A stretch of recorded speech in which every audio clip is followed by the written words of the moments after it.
Sejahtera Malaysia, tuan-tuan dan puan-puan. Oh, dengar baru ada lalu tadi kereta api negeri Sabah. Okey. So bagi yang menonton video-video dalam channel ini, terima kasih diucapkan. Saja nak bagi tahu di Sabah pun ada kereta api.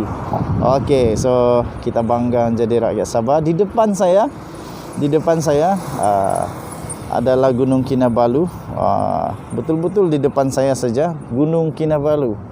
Jadi kebanggaan untuk negeri Sabah. Tuan-tuan dan puan-puan, 20 April yang lalu tahun 2022, 1 minit mesyuarat telah bocor dan itu menggemparkan seluruh Malaysia dan juga diminta supaya mereka yang berkenaan untuk mengambil perhatian dan seterusnya menyiasat perkara ini.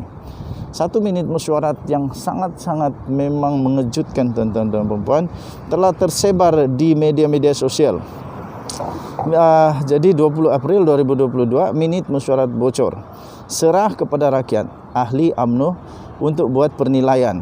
20 April 2022 daripada sinarharian.com. Okey, saya bacakan.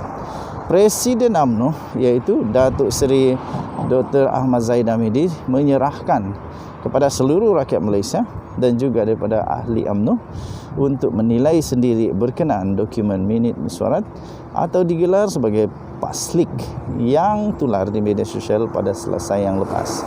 Tuan-tuan dan puan-puan, menurut laporan itu memetik kenyataan daripada bekas Perdana Menteri Malaysia yang lalu, iaitu Tan Sri Muhyiddin Yassin, yang menyatakan Peguam Negara dan Ketua Hakim Negara telah bersetuju untuk membantu mempercepat kes dan menjatuhkan hukuman yang melibatkan kes mahkamah beliau iaitu Zahid Hamidi dan juga bekas Perdana Menteri Datuk Seri Najib Tun Razak.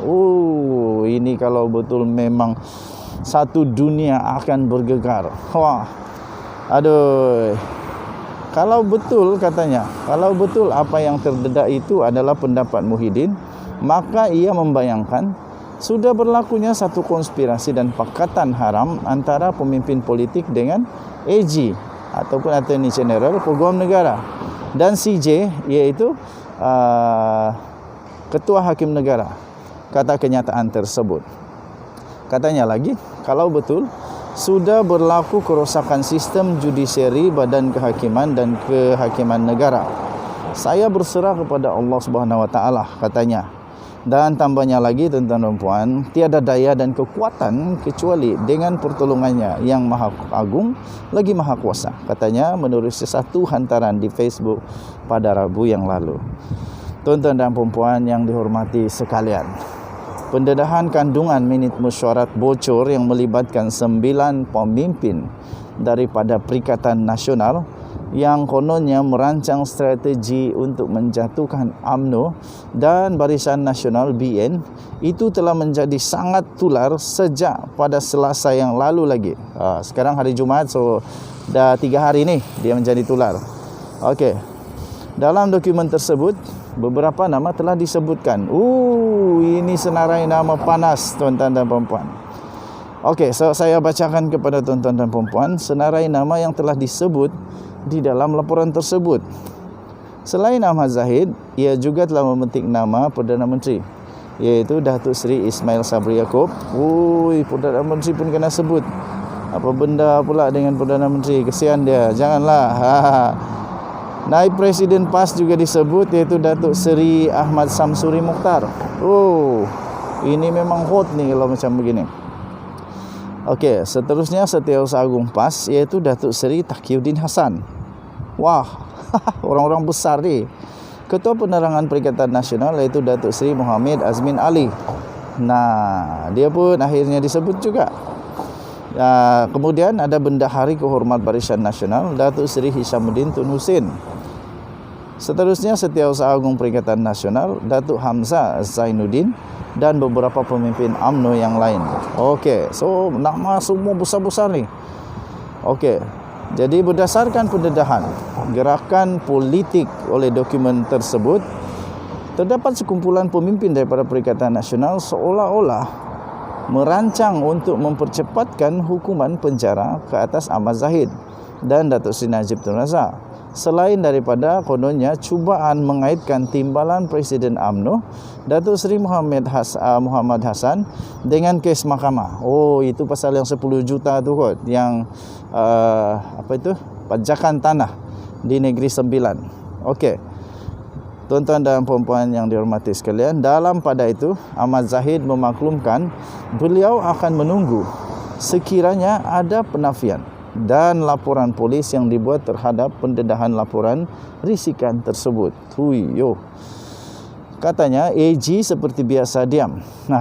CJ dulu pun dah buat laporan polis, tapi umum tidak mengetahui hasil siasatan sama ada sahih atau tidak, serta tindakan terhadap mereka yang mengaku bisa diatur keputusan hakim. Ini dakwaan luar biasa ni. Katanya lagi, judisiari sudah biasa buat laporan polis pun. Saya tunggu saja kalau ada penafian dan laporan polis terhadap pendedahan laporan risikan ini, kata Zahid Hamidi. Tambahnya lagi, sekurang-kurangnya PM boleh tanya AG, betul ke pendapat Muhyiddin tu? Betul ke sudah ada kolusi antara pemimpin politik dengan AG dan CJ? Soalnya. Okey, so ini dipetik daripada Zahid Hamidi, dan beliau menulis di dalam Facebooknya, perancangan manusia, perancangan Allah, dan perancangan Allah terpulanglah kepada rakyat dan ahli UMNO menilainya sendiri. Saya berserah hanya kepada Allah, katanya, dan tiada daya dan kekuatan, tambahnya lagi, kecuali dengan pertolongannya yang maha agung lagi maha kuasa. Lepas tu dia lampirkan apa ini? Wah, ini bahaya ni. Oh, minit mesyuarat itulah. Raja Petra pun ada kena sebut di sini. Wah, nombor 5 dalam minit mesyuarat yang ditempelkan ataupun di screenshot oleh Zahid Hamidi itu ada nombor 5. Mungkin ini bilangan nombor 5 ataupun agenda nombor 5. Tuesday 7 April, kediaman Datuk Seri Syamuddin Hussein, Datuk Seri Syamuddin Hussein, Datuk Seri Samsuri Mokhtar dan Datuk Seri Taqiyuddin Hassan. Tiada option pemilihan UMNO. Ini termasuk sepanjang macam itulah dia punya tulisan. Jadi kamu boleh tengok di dalam Sinar Harian, laporan ini Sinar Harian 20 laporan daripada Sinar Harian ini bertarikh 20 April tahun 2022. Minit mesyuarat bocor, serah kepada rakyat dan ahli UMNO buat penilaian. Itu tajuk minit mesyuarat, tajuk beritanya.